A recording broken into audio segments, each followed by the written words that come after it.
I'm going to do example 18 and 19 of exercise 13.3 probability class 12. So let's do example 18. Suppose that reliability of HIV test is specified as follows.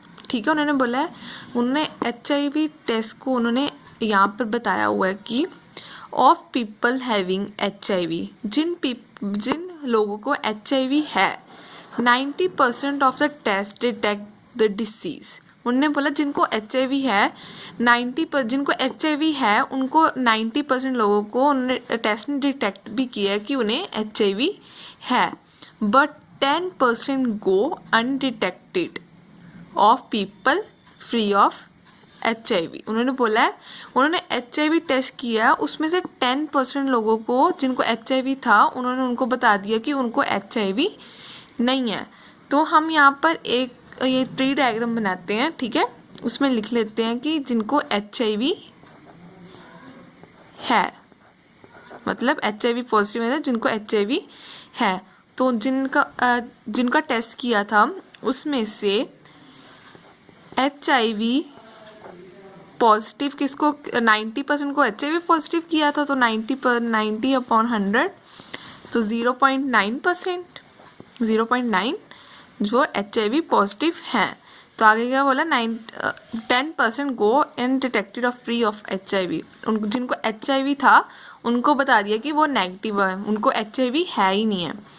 ठीक है, HIV negative का कितने आगे 0.1. तो आगे उन्होंने क्या बोला है 99% of the test are just HIV negative. उन्होंने बोला है कि जिनको HIV था, HIV नेगेटिव मतलब नहीं था, उनको 99% को उन्होंने बताया नहीं है. तो यहाँ पर लिख लेते हैं जिनको HIV नेगेटिव है, जिनको HIV नहीं था उनको 99% लोगों को बताया कि उन्होंने सही रिजल्ट ही दिया कि उनको HIV नहीं है. तो ये कितना हो गया 0.99. आगे क्या बोला but 1% of diagnosed as showing HIV positive. उन्होंने बताया जिनको HIV नहीं भी था उनको 1% लोगों को बताया कि HIV उनको है. ये तो नेगेटिव था ना, है HIV पॉजिटिव, तो 1% था तो 1/100 तो 0.001. ठीक है ना. आगे क्या उन्होंने बोला है from a large population of which only 0.1% having HIV.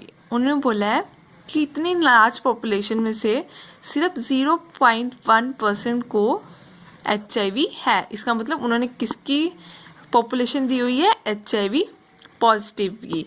तो 0.1 है, 1/10 और परसेंट का भी 100 लगेगा नीचे, तो क्या आ गया हमारे पास 0.001 है जिनको HIV है. तो HIV नेगेटिव हम कैसे निकाल लेंगे, 1 में से 0.0 माइनस कर देंगे तो हमारे पास क्या आएगा 0.99.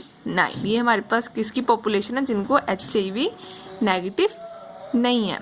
आगे उन्होंने क्या बोला है 1 person is selected at random. ठीक है, उन्होंने 1% रैंडमली उठाया गिवन द HIV टेस्ट, और उसने HIV टेस्ट दिया and the pathologist reports him as a HIV negative. उन्होंने बोला जिसने टेस्ट दिया वो HIV पॉजिटिव आया. इसका मतलब ये इवेंट ऑलरेडी हो गया हुआ है, तो हम इसे इवेंट A ले लेते हैं. पर्सन रिपोर्टेड HIV पॉजिटिव, मैं शॉर्ट फॉर्म में लिख रही हूँ HIV पॉजिटिव. ठीक है, इसका मतलब ये इवेंट ऑलरेडी हो गया हुआ है. What is the probability that person actually has HIV. उन्होंने बोला है एक पर्सन ने टेस्ट कराया और उसका टेस्ट में आ गया HIV पॉजिटिव. उन्होंने बोला है कि क्या प्रोबेबिलिटी है कि वो सच में HIV पॉजिटिव हो. तो हमने क्या निकालना है प्रोबेबिलिटी ऑफ उसे H पॉजिटिव हो भी और वो एक्चुअल में भी H पॉजिटिव ही आए. तो जो हमारा ऑलरेडी इवेंट होगा, तो आपको पता ना कंडीशनल प्रोबेबिलिटी में हम उसे बाय में लिख लेते थे, तो हमारा ये वाला इवेंट हो गया हुआ है A, और उसे HIV भी हो. तो पहले हम यहाँ पर 2 इवेंट्स मान लेते हैं E1 actually HIV positive,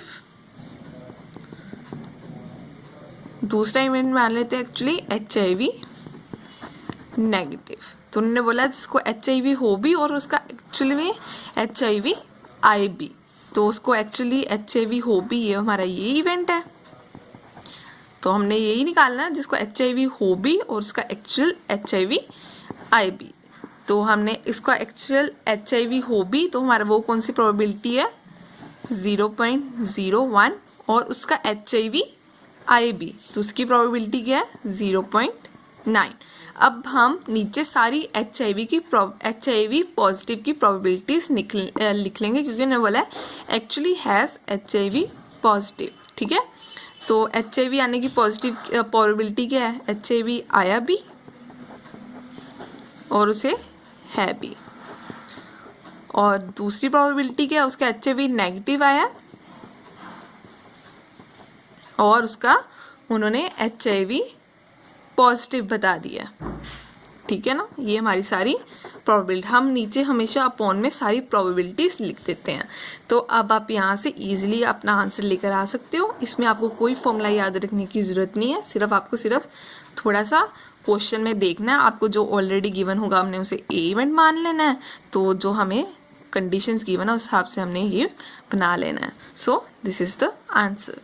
example 19, in a factory which manufacture bolts, machines A, B, C manufacture respectively 25%, 35%, 40% of bolts। उन्होंने बोला है A, B, C मैन्युफैक्चरर हैं, वो इतने परसेंट बोल्ट्स प्रोड्यूस करते हैं। ठीक है, तो हम पहले इसका डायग्राम बना लेते हैं। ठीक है, A, B,